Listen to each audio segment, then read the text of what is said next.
Bu Ai akan menerangkan sekilas tentang teks biografi, di mana teks biografi ini merupakan bagian dari teks narasi. Bu Ai yakin kalian sudah tahu kan teks narasi itu apa? Karena waktu kelas 6 kita pernah membahas materi tentang teks narasi tersebut. Nah, teks narasi itu apa? Teks narasi itu adalah teks yang menceritakan tentang sesuatu yang berdasarkan urutan waktu. Itu namanya teks narasi. Nah, biografi masuk ke dalam golongan teks narasi, namanya narasi faktual, di mana narasi faktual itu adalah teks narasi berdasarkan fakta-fakta. Biografi biasanya menceritakan tentang kisah perjalanan seseorang, misalnya nih tentang tokoh-tokoh terkenal, ya, atau kisah para nabi juga sebetulnya masuknya teks narasi. Tapi biasanya kalau kisah para nabi itu kan lebih mendalam, lebih ke ajaran yang diajarkannya. Nah, itu nanti ada istilah lainnya kalau dalam ilmu PAI. Ya. Nah, biografi terdiri dari 3 unsur utama. Apa itu unsur utamanya? Yaitu penokohan, latar, dan alur. Nah, penokohan itu apa? Penokohan adalah pemaparan tentang tokoh dengan segala karakternya yang dapat dipahami melalui kiprah dan karya-karyanya. Nah, kalau latar, sebagaimana yang kita ketahui, latar itu meliputi ke latar waktu, latar tempat, latar suasana. Nah, di sini latar adalah waktu dan tempat yang mendasari peristiwa-peristiwa yang dialami oleh tokoh. Kemudian yang ketiga yaitu alur. Alur adalah rangkaian atau perjalanan hidup tokoh. Mulai dari kecil, kemudian sampai tokoh tersebut dewasa, bahkan kalau misalnya menceritakan tokoh yang sudah meninggal sampai meninggalnya. Gitu ya itu.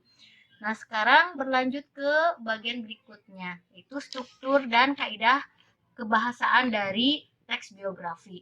Nah, teks biografi itu memiliki 3 struktur. Yang pertama, pengenalan atau orientasi. Sama seperti teks-teks yang lainnya, dalam sebuah teks itu pasti ada pengenalan dulu.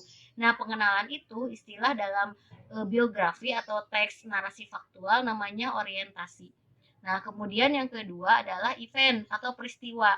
Peristiwa-peristiwa yang terkandung di dalam cerita tersebut bisa berupa peristiwa yang menggembirakan, peristiwa yang mendebarkan, peristiwa yang mengharukan. Kemudian yang terakhir reorientasi. Nah, reorientasi itu opsional, artinya apa? Boleh ada, boleh tidak. Nah, reorientasi itu apa? Reorientasi itu adalah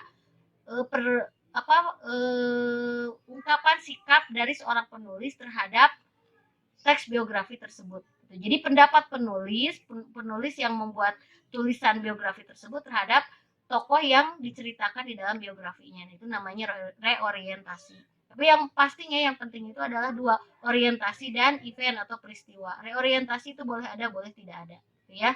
Kemudian yang ketiga, yang terakhir, dalam teks biografi itu biasanya menggunakan kata-kata kerja yang bermakna tindakan, memerangi, menyaksikan, membuat, membacakan, merundingkan. Kemudian ada kata keterangan tempat, waktu atau cara. Misalnya di rumah ini dia tinggal. Gitu ya. Ketika masih sendiri, Pak Umar tinggal bersama pamannya, itu keterangan waktu. Ia lari dengan tergesa-gesa, itu adalah keterangan cara. Jadi harus ada seperti itu gitu ya. Kemudian yang ketiganya menggunakan konjungsi yang menyatakan peristiwa, urutan peristiwa. Kemudian, lalu, dan setelah. Ya, dan yang terakhir menggunakan sudut pandang orang ketiga tunggal, dia atau ia. Ya, itu. Jadi untuk biografi seperti itu. Sementara dari Bu Ai sekian dulu. Silahkan nanti kalian kerjakan sesuai dengan tugas yang diberikan, di mana di sana teksnya adalah tentang Utsman bin Affan. Assalamualaikum warahmatullahi wabarakatuh.